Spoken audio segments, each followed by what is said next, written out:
الحمد لله رب العالمين والصلاة والسلام على سيد الأنبياء والمرسلين وعلى عباد الله الصالحين أما بعد فبسم الله الرحمن الرحيم. وعن عائشة رضي الله تعالى عنها قالت قال النبي صلى الله عليه وآله وسلم إن أعظم النكاح بركة أيسره مؤونة أو كما قال رسول الله صلى الله عليه وآله وسلم.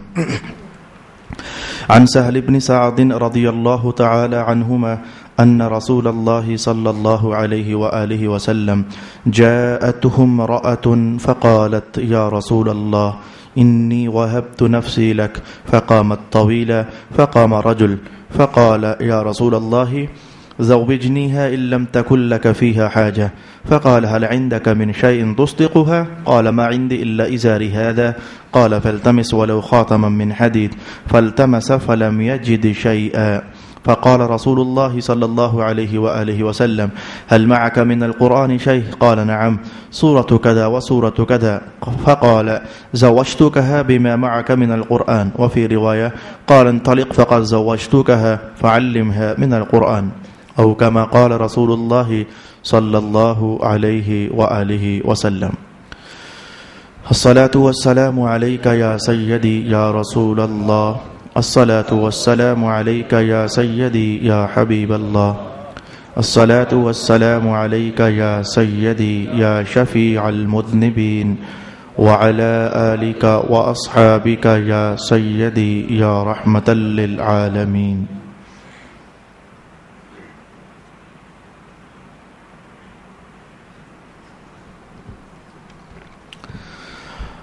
گزشتہ چند نشستیں جس میں مجھے مختلف مجالس نکاح میں جانے کا اتفاق ہوا اور وہاں احکام نکاح کی جب بات چلی تو ان میں سے من جملہ ایک بات حق مہر کی ہوتی ہے.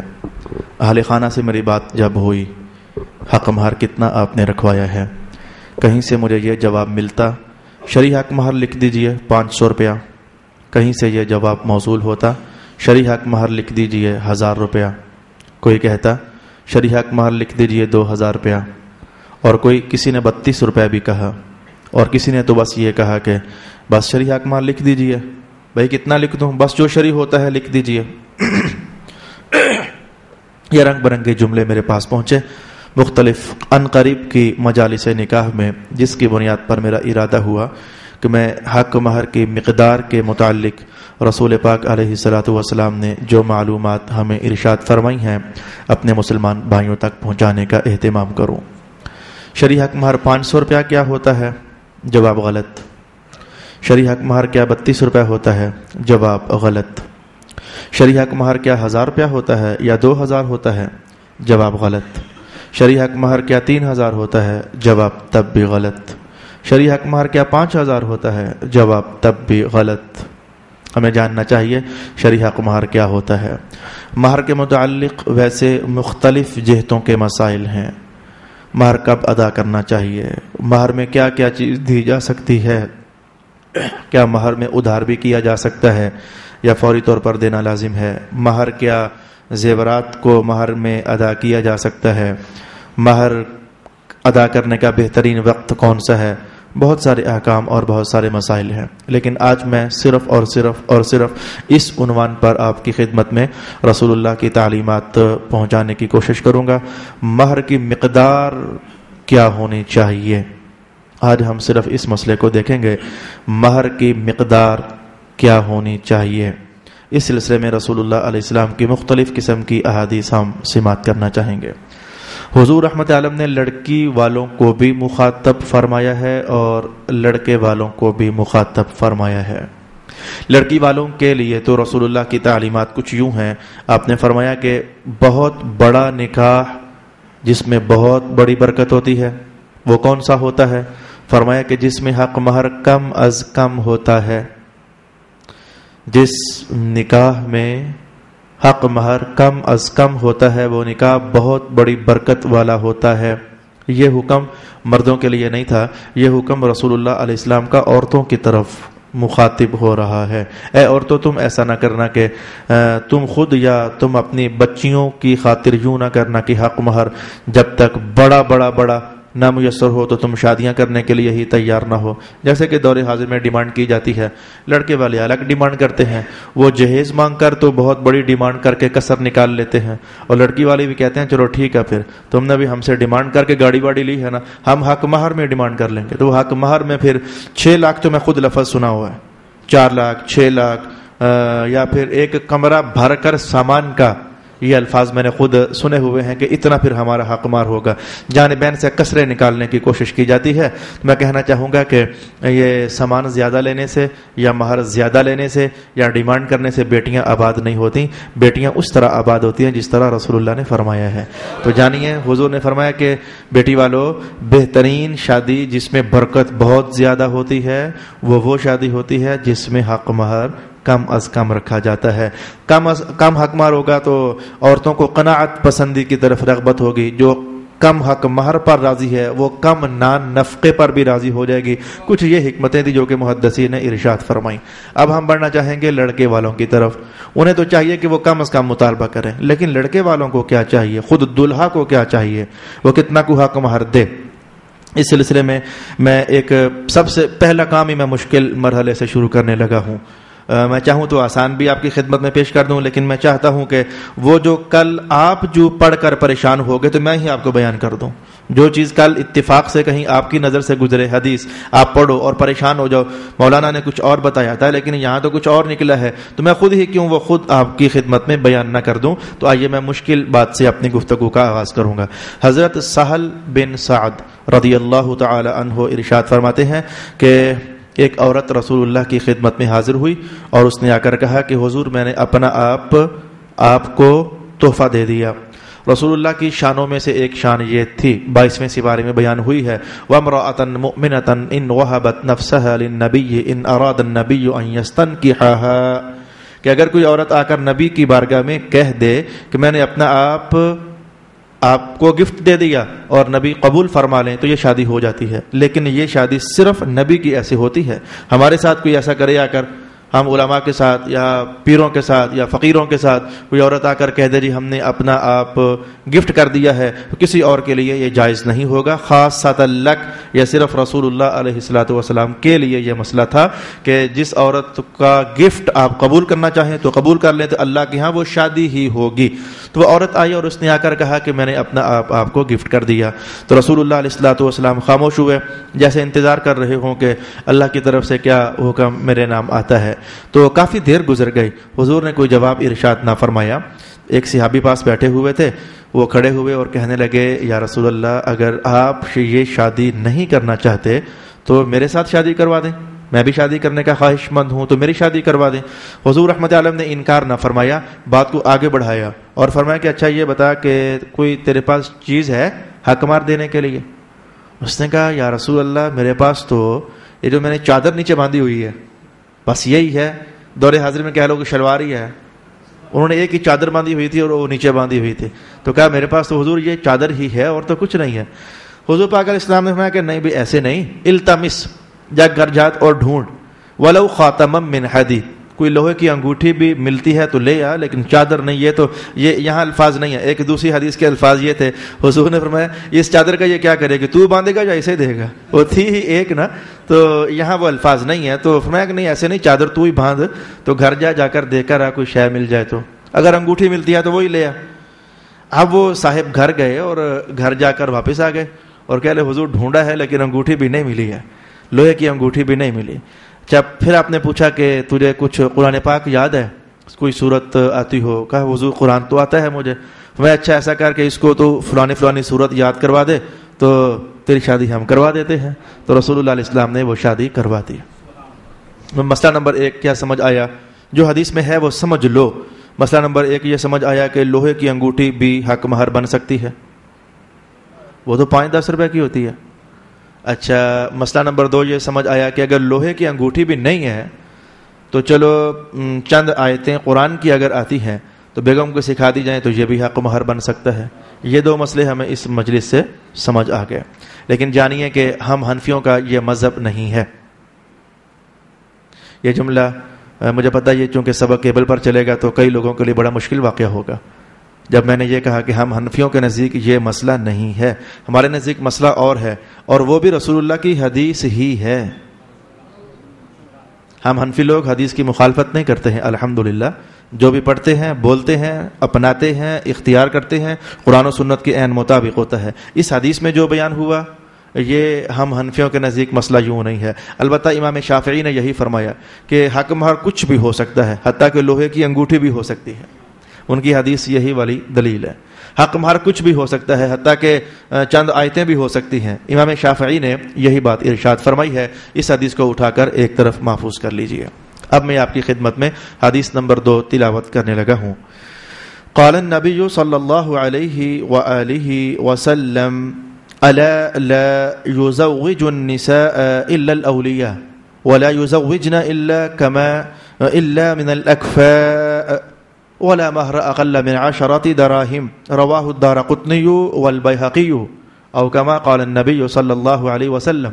حدیث پاک میں 3 احکام ہیں، میں تیسرا صرف تلاوت کرنے لگا ہوں جو ہمارا عنوان بنتا ہے. فرمایا کہ 10 درہم سے کم حق مہر نہیں ہو سکتا. 10 درہم سے کم حق مہر نہیں ہو سکتا. اور رسول پاک علیہ السلام کے زمانہ میں درہم جیسے ہمارے آج کل کرنسی وہ سکے چلتے ہیں، تو حضور کے دور میں جو چاندی کے بنے ہوئے سکے تھے انہیں درہم کہتے تھے، اور جو سونے کے بنے ہوئے سکے چلتے تھے تو انہیں دینار کہا جاتا تھا. کاغذ کی کرنسی رسول اللہ کے دور میں اور بہت بعد میں بھی خلفائے راشدین کے دور میں بھی یہ کاغذی کرنسی نہیں ہوا کرتی تھی. یہ کاغذی کرنسی تو غربت کا نام ہے، اگر آپ سمجھو معیشت کے نظام میں یہ غربت کا نام ہے.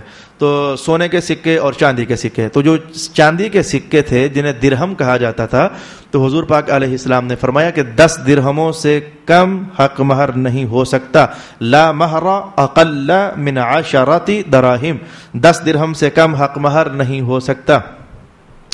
10 درہم چاندی اگر ہمارے سامنے پڑی ہوئی ہو تو 10 سکے، تو ان کا وزن کتنا کو ہوگا؟ میں نے اس کو چیک کیا تو 2 تولے پورے اور 625 ملی گرام. اب یہ چیز پبلک کے لیے پہچاننا مشکل ہے، 2 تولے پورے اور 625 ملی گرام. اس کو آسانی پیدا کرنے کے لیے تقریباً 3.25 تولے کہا جا سکتا ہے. تقریباً پورے نہیں، کچھ کم. لیکن میں ایک محتاط سا قول جس سے سب ایک کو سمجھ آ جائے، تقریباً 3.25 تولے چاندی. تو حدیث پاک ہمارے سامنے یوں ہوئی کہ 3.25 تولے چاندی سے کم حق مہر ہو ہی نہیں سکتا. او کما قال النبی صلی اللہ علیہ وسلم. میں نے کہا تھا کہ میں مشکل مرحلے سے بات کو شروع کرنا چاہتا ہوں. مشکل کیا ہے؟ جو پہلے حدیث پاک آئی تھی وہ بھی تو حدیث ہی تھی کہ لوہے کی انگوٹھی بھی حق مہر میں دی جا سکتی ہے. اب جو حدیث پاک میں نے پڑھی امام بہقی کے حوالے سے، یہ بھی تو حدیث ہی ہے. کیا وجہ ہے کہ حضرت امام اعظم ابو حنیفہ نے فرمایا کہ میں اس حدیث پر عمل نہیں کروں گا اور اس حدیث پر عمل کروں گا؟ کوئی وجہ ہونی چاہیے نا. یہ مشکل مرحلہ ہے جو میں آپ کو بیان کرنا چاہتا ہوں. فن حدیث میں، علم اصول حدیث میں، علم اصول فقہ میں یہ ضابطہ امام اعظم کا بھی ہے، امام شافعی کا بھی ہے، امام مالک کا بھی ہے، اور امام احمد ابن حنبل کا بھی ہے، اور دیگر کتنے محدثین نے اس کو بیان فرمایا ہے. مولا علی قاری تو چونکہ میں ابھی پڑھا کر فارغ ہوا مرقات، تو مولا علی قاری نے تو اس بات کو کوئی 20 بار بیان کیا. علامہ بدر الدین عینی نے کوئی اس بات کو کوئی 20 بار بیان کیا. علم اصول حدیث کا ایک ضابطہ سماعت کیجیے. تفسیر کا بھی وہی ضابطہ ہے اور حدیث کا بھی وہی ضابطہ ہے. کون سا؟ ایک آیت کہے کہ یہ کام حلال، دوسری آیت کہے کہ یہ کام حرام، تو کیا بات ماننی چاہیے کہ یہ شے حلال ہے یا کہ حرام ہے؟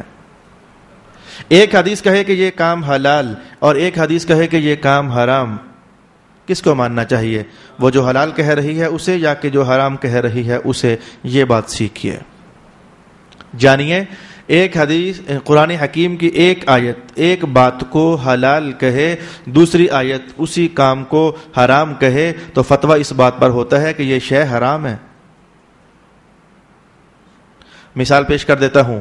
قرآن پاک میں ایسی آیت ہے جو شراب کے حلال ہونے کا اشارہ دے رہی ہے، اور قرآن حکیم میں ایسی آیت بھی ہے جو شراب کے حرام ہونے کا اشارہ دے رہی ہے. ایک آیت نے کہا شراب حلال، ایک آیت نے کہا شراب حرام. قیامت تک فتویٰ کس بات پر ہے؟ شراب حرام. اسے کہتے ہیں، میں اب اصطلاحی الفاظ بول دوں، اذا تعارض المحرم والمبیح رجحت المحرم، کہ اگر حرام کرنے والی دلیل اور حلال کرنے والی دلیل آپس میں ٹکرا جائیں تو فتویٰ حرام کرنے والی دلیل پر ہوتا ہے. اس کی بھی وجہ میں لگے ہاتھوں عرض کر دیتا ہوں. اب آپ لوگ میرے پاس کوئی نئے تو نہیں ہو نا، پرانے ہو، کوئی نہ کوئی فن حدیث کی بات میں کہوں تو آپ کو سمجھ آ جانی چاہیے. اس پر بھی وجہ بیان کر دیتا ہوں کہ حلال اور حرام میں سے ترجیح حرام کو ہوتی ہے. وجہ کیا ہے؟ وجہ یہ ہوتی ہے کہ جو حلال کام ہوتا ہے یہ پہلے ہوتا ہے، اور جو کام حرام ہونے کی بات ہے وہ بعد میں آتی ہوتی ہے. تو جو پہلے مسئلہ ہو حلال، بعد میں اس کی حرمت بیان کر دی جائے تو معنی ہوتا ہے کہ حلال ہونا منسوخ ہو گیا، اب حرام ہونا اس کا ناسخ ہے. یعنی پہلا حکم ختم ہو گیا، اب یہ حکم باقی ہے. پہلے شراب حلال ہوتی تھی تو پھر اس کے بعد حرام ہونے والی بات ہے. شے پہلے حلال ہوتی ہے، حرام ہونا اس کا یہ بعد میں ہوتا ہے. شراب پہلے حلال تھی، یہ بعد میں پھر حرام ہوئی. یہ میں نے قرآن حکیم کی مثال ختم کر دی، اسے اٹھا کر کے سنبھال لیجئے. آئیے میں حدیث پاک میں آتا ہوں. دو حدیثیں آپس میں ٹکرا جائیں، ایک حدیث کہے کہ یہ کام حلال، ایک حدیث کہے کہ یہ کام حرام، فتویٰ کس بات پر ہوتا ہے؟ یہ کام حرام. لہذا ایک حدیث نے کہا کہ لوہے کی انگوٹھی حق مہر میں دے دو، یہ بھی جائز ہے. دوسری حدیث نے کہا کہ لوہے کی انگوٹھی دینا جائز نہیں ہے، حرام ہے، بلکہ کم از کم 10 درہم چاندی یہ حق مہر ہونا چاہیے، جو کہ بہت زیادہ ہوتی ہے. لوہے کی انگوٹھی جائز نہیں ہے. دوسری حدیث نے آ کر یہ کہا، ایک حدیث نے کہا لوہے کی انگوٹھی جائز، دوسری نے کہا جائز نہیں. فتویٰ کس پر ہوگا؟ جائز نہیں. لہذا امام اعظم نے فرمایا کہ 10 درہم سے کم، یعنی تقریباً 3.25 تولے چاندی سے کم حق مہر نہیں ہونا چاہیے. یہ فتویٰ قیامت تک باقی رہے گا، یہ حدیث پاک سے ثابت ہے. تو حضرت امام اعظم پھر وہ کیا تھا جو حدیث میں حضور نے فرمایا تھا کہ چند آیتیں ہی پڑھا دے، پھر وہ کیا تھا؟ اس کا آپ انکار کرو گے؟ وہ کہتے ہیں میں انکار نہیں کروں گا. وہ اس بندے کا خاصہ تھا، ہم اس کو بھی مانتے ہیں، لیکن وہ اس بندے کا خاصہ تھا. خاصہ ہونے کا معنی، جیسے ایک صاحب نے کہا حضور میں قربانی وقت سے پہلے کر بیٹھا ہوں تو میرے لیے گنجائش ہے کوئی؟ فرمایا تیرے پاس ہے کوئی بکرا اور جانور کا؟ کہا جی حضور 6 مہینے کا بکرا ہے، 6 مہینے کا. میں چل تو کر لے، تیرے لیے جائز ہے، تیرے بعد کسی اور کے لیے جائز نہیں ہے. یہ ہوتا ہے خاصہ. پبلک کے لیے احکام اور حضور نبی ہیں تو کسی ایک کو نکال کر حکم سے خالی فارغ کر دیں، یہ حضور کر سکتے ہیں. اسے کہتے ہیں کہ یہ ان کا خاصہ ہے. مثلا ایک اور مثال دیکھو، حضور پاک علیہ السلام نے فرمایا جس بندے پر غسل لازم ہو جائے وہ مسجد میں نہیں آ سکتا. امت کا کوئی بندہ مسجد میں نہیں آ سکتا. چلو میرا علی آ سکتا ہے. اب یہ خاصہ ہوگا حضرت علی کا. یہ آپ کو بات سمجھ آ جانی چاہیے کہ امام اعظم نے اس حدیث کو بھی تسلیم کیا ہے کہ امت کے لیے مسئلہ یہ ہے 10 درہم والا، اور اس حدیث کو بھی تسلیم کیا ہے اور فرمایا ہے کہ یہ مسئلہ خاص کر کے اس بندے کے حق میں تھا. وہ شارع ہیں، شریعت بنانے والے ہیں، وہ کچھ بھی کریں تو ان کو اختیار ہے. لہذا میں نے ایک مسئلہ آپ کی خدمت میں بیان کر دیا جس میں آپ نے یہ سمجھا کہ اب ہم اس مسئلے سے ذرا ملتے ہیں. ابھی تک میں نے کہا 3.25 تولے چاندی، تقریباً 3.25 تولے چاندی. تو آئیے ہم جائزہ لیتے ہیں. کل میں نے ریٹ پتہ کیا، 1 تولہ بن رہا تھا 1600 روپے کا. اچھا اگر 1600 روپے کا 1 تولہ ہو تو چیک کرو کہ 3.25 تولے چاندی کتنے کی بنتی ہے. یہ 4000 سے کچھ اوپر بنتی ہے. کتنے بن رہی ہے؟ چیک کر کے بتاؤ مجھے تاکہ مسئلہ کلیئر ہو جائے.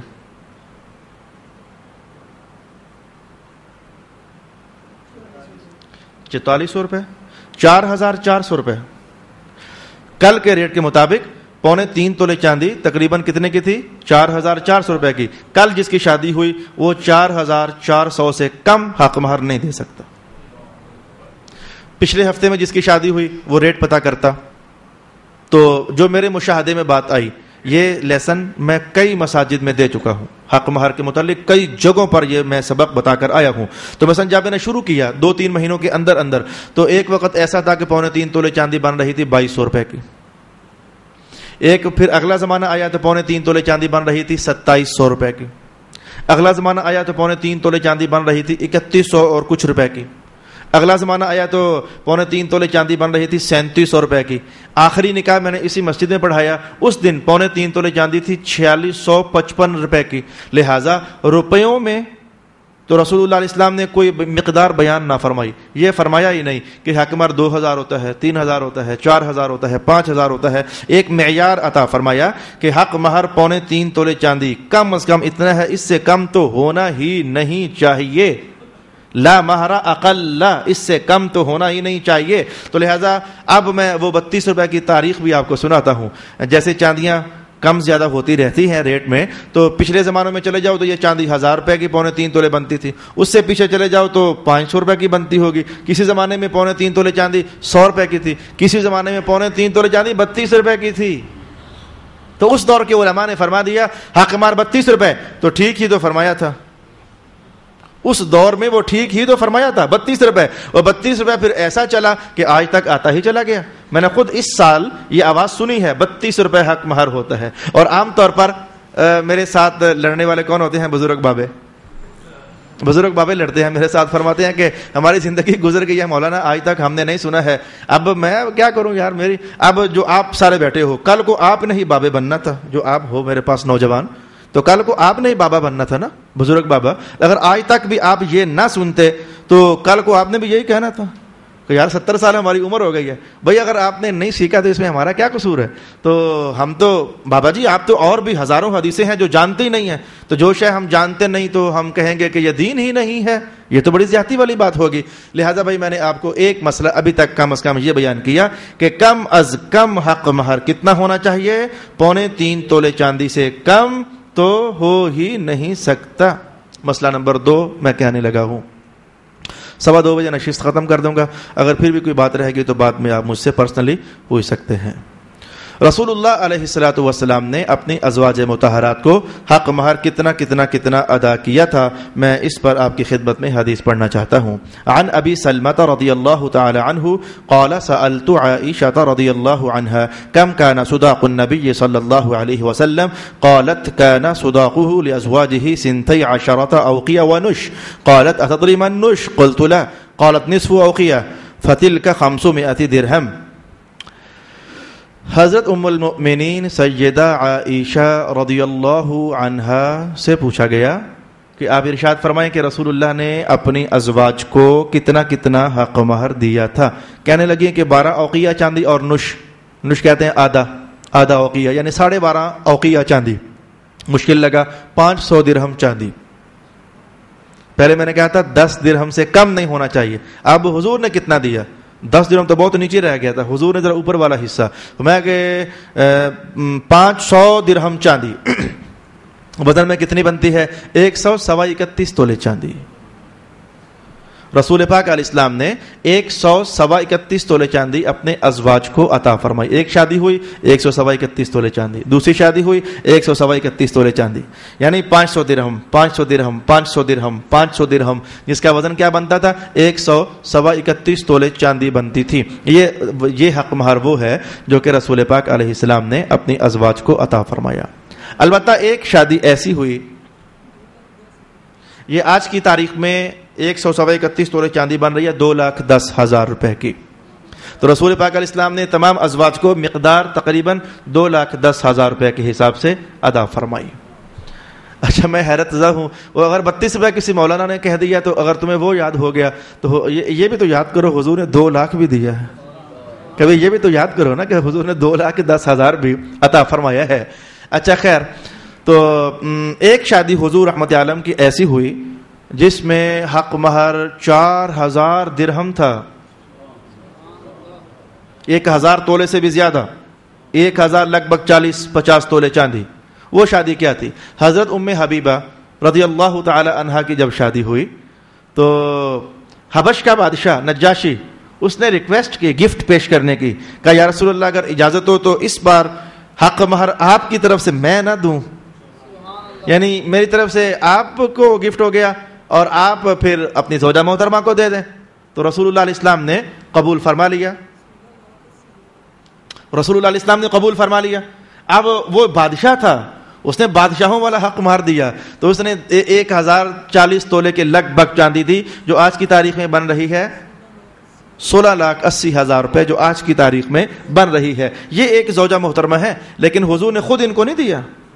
اپنی طرف سے حضور کا عمل ظاہرہ امت کے لیے نمونہ بننا تھا. میں اتنا زیادہ بھائی نہیں, پھر لوگ پریشان. تو یہ اس نجاشی بادشاہ نے اتنا حق مہر رسول پاک صلی اللہ علیہ وآلہ وسلم کی طرف سے ادا کیا تھا.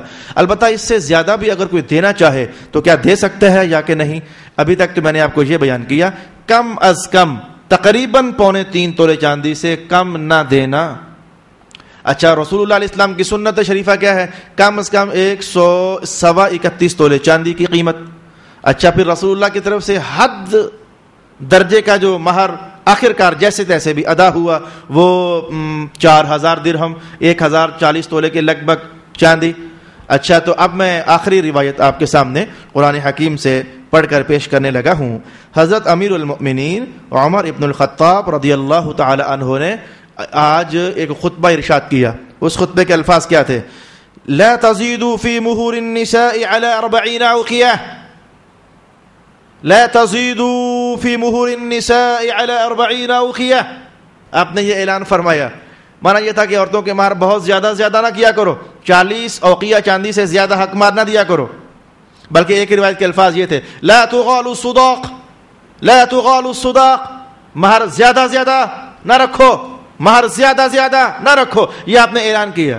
اگلا ہی دن ہوا تو دربار کے اندر ایک خاتون تشریف لے آئی اور وہ آ کر کہنے لگیں, ماذا لک قال ولیمہ.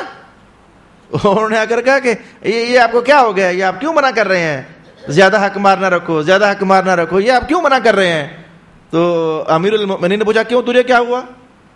وہ کہنے لگی, لأن اللہ یقول وآتیتم احداہن قنطارا, یعنی جب اللہ تعالیٰ اجازت دے رہا ہے کہ جتنا بھی حق مار دینا چاہو دے سکتے ہو, تو آپ منع کیوں کر رہے ہیں؟ آپ نے پوچھا کہاں لکھا ہوا ہے؟ اس نے کہا کہ کیا قرآن نے یہ کہا نہیں ہے, وَإِنْ آتَيْتُمْ إِحْدَاهُنَّ قِنْطَارًا فَلَا تَأْخُذُوا مِنْهُ شَيْئًا, اگر تم ڈھیر بھر بھی چاندی دے چکی ہو تو واپس مت لینا. تو حضرت امیر المؤمنین کی صداقت آپ نے فرمایا, امرأة اصابت ورجل اخطأ. آج ایک عورت نے مسئلہ صحیح بیان کیا ہے, مرد سے غلطی ہو گئی ہے. مطلب آپ کی توجہ اس آیت کی طرف نہ آ سکی تھی, اس دن آپ کی توجہ اس بات کی طرف نہ آ سکی. زیادہ سے زیادہ جتنا بھی دینا چاہو جائز تو ہے, لیکن افضل وہی ٹھہرے گا جو حضور کا ذاتی عمل ہے, اور وہ ہے 131 تولے چاندی کی مقدار. وقال ابو حنیفہ رحمہ اللہ تعالی الصداق ما بینہما, فرماتے ہیں اس کے درمیان ہے مذہب. ہمت ہے تو 3.25 تولے چاندی کی قیمت دے دو, توفیق زیادہ ہے تو 10 تولے کر دو, 20 تولے کر دو, 40 تولے کر دو, 70 تولے کر دو, 80 تولے چاندی دے دو. اور رسول اللہ نے جو انتہائی مقدار خود عطا فرمائی وہ 131 تولے چاندی ہے, تو اتنی مقدار ادا کر دو. یا اس کے درمیان مذہب بنتا ہے. تو یہاں تک میں نے آپ کو 4 روایات بیان کی جن کا حاصل یہ ہوا کہ کم از کم حق مہر کتنا ہونا چاہیے. اور پھر ایک صاحب نے مجھ سے پوچھ لیا, یہ شہری کے علاقے میں نے درس قرآن یہی درس حدیث دیا, تو ایک صاحب نے مجھ سے پوچھ لیا کہ اب جن کی شادیاں ہو چکی ہیں اور انہوں نے تو شریعت کے مطابق نہیں دیا, کم دیا ہوا ہے, تو پھر اب وہ کیا کریں؟ میں نے کہا بھائی کرنا کیا ہے, وہ جس دن شادی ہوئی تھی اندازہ لگائیں کہ اس دن چاندی کی قیمت کیا بنتی تھی, تو آپ اگر کم دیا ہوا ہے تو مزید پلس کر کے تو بیگم کو جا کر دے دو کہ لو جی یہ آپ کا حق بنتا ہے, ہم سے غلطی ہو گئی ہے. تو مجھے پھر اطلاع ہوئی, اللہ تعالیٰ ایسے مسلمانوں کا بڑا بھلا کرے جو آج بھی رسول اللہ سے وفاداری کرنا چاہتے ہیں. مجھے اطلاع پھر ہوئی, انہوں نے کہا جی ہم خود رات کو جا کر ہم نے دے دیا تھا کہ جی یہ ہم سے غلطی ہو گئی تھی, یہ آپ کا حق مار زیادہ بنتا ہے تو آپ ہم سے زیادہ لے لو اور معاف کرنا غلطی ہو گئی تھی. ایسے مسلمان آج بھی موجود ہیں. مجھے طبیعت بڑی خوش ہوئی. ایک دوسرے صاحب نے پوچھ لیا, اگر ہم ایسا کر لیں کہ یہ جو بیٹی کو لڑکی کو زیورات ڈالے جاتے ہیں دولہا کی طرف سے, اگر ہم یہی بطور حق مہر دے دیں تو شریعت کیا کہتی ہے؟ میں نے کہا یہ تو بڑا مزہ آ جائے گا بھائی. شریعت کا تقاضا کم از کم 3.25 تولے چاندی تھا, زیادہ سے زیادہ چلو جو حضور نے دیا وہ 131 تولے چاندی بنتی ہے. جس نے سونے کے 2, 3, 4 تولے زیورات دیے, یہ تو سمجھو کہ وہ رسول اللہ نے جو مقدار عطا فرمائی تھی اس کے قریب ہو گیا ہے. بھائی دیکھیں 4 تولے زیور بھی ہو تو 50,000 کا 1 تولہ, لاکھ روپے کے 2 تولے, تو 4 تولے سیدھے 2 لاکھ کے ہو گئے نا. تو میں یہ تو بہت اچھی بات ہے, یہ تو زیورات ویسے بھی دینے تو تھے ہی, وہ کسی بھی کھاتے میں دینے تو تھے ہی، تو اس طریقے سے زیورات بھی ادا ہو جائیں گے، حق مہر بھی ادا ہو جائے گا اور بھرپور قسم کا حق مہر ادا ہو جائے گا. تو میں حق مہر کے متعلق کوئی تیسرا یا چوتھا، آج میں نے چونکہ صرف مقدار کے حوالے سے بحث کرنی تھی، میں نے آپ کو بیان کر دیا، کوئی اگلے مراحل بیان نہیں کرتا. میں 2-3 منٹوں کے لیے رکتا ہوں. اگر آپ میں سے کوئی صاحب مہر کے متعلق کوئی سوال کرنا چاہیں تو میں ان کے سوال کا جواب دینے کے لیے 2-3 منٹ کے لیے رکنا چاہوں گا، پھر اس کے بعد دعا کر دوں گا.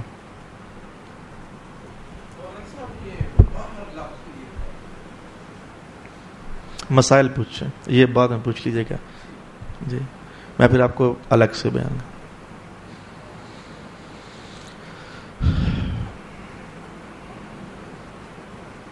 ویسے اس کو رسول اللہ علیہ السلام نے صداق کا لفظ دیا ہے، یہ مہر بھی اس کو کہا گیا اور صداق بھی کہا گیا، اور صداق کہتے ہیں قربت کو.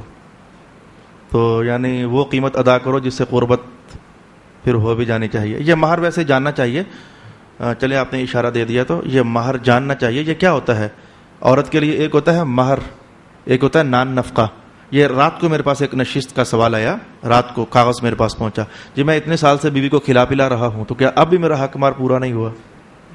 اس نے کہا میں مہینے کے بعد بیوی کو 1500 روپیہ بھی دیتا ہوں، اتنے زمانوں سے کھلا بھی رہا ہوں، تو کیا اب بھی میرا حق مہر پورا نہیں ہوا؟ چلو سوال تو اس کا بنتا ہے، پوچھے نا. تو جاننا چاہیے. یہ 2 چیزیں ہیں، نان نفقہ جسے ہم کہتے ہیں یعنی ڈیلی ویجز پر رہائش، روٹی کپڑا مکان دینا، یہ اسے نان نفقہ کہتے ہیں. ایک ہوتا ہے مہر جو مخصوص مقدار شادی کے موقع پر. تو یہ مہر کیا ہوتا ہے اور نان نفقہ کیا ہوتا ہے جانیے. مہر ایک عورت کے جسم سے حاصل ہونے والے فائدوں کی قیمت کا نام ہے، اور نان نفقہ کس شے کا بدلہ ہوتا ہے؟ ایک بیگم تمہارے گھر میں جو رہتی ہے اور اس کے رہنے سے جو تمہیں دل میں ایک سکون سا ہے کہ میری بیگم گھر میں ہے، گھر کی دیکھ بھال ہو رہی ہے، تو اس کے رہنے کا بدلہ نان نفقہ کہلاتا ہے، اور اس کے جسم سے سیکس کا جو فائدہ حاصل کرتے ہو اس کا بدلہ اس کو مہر کہتے ہیں.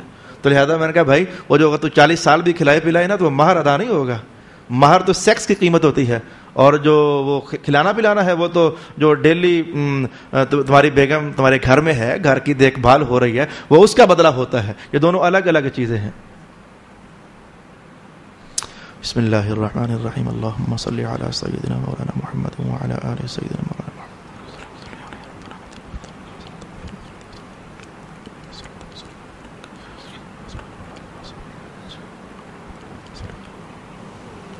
امیر نشست ختم ہو گئی ہے.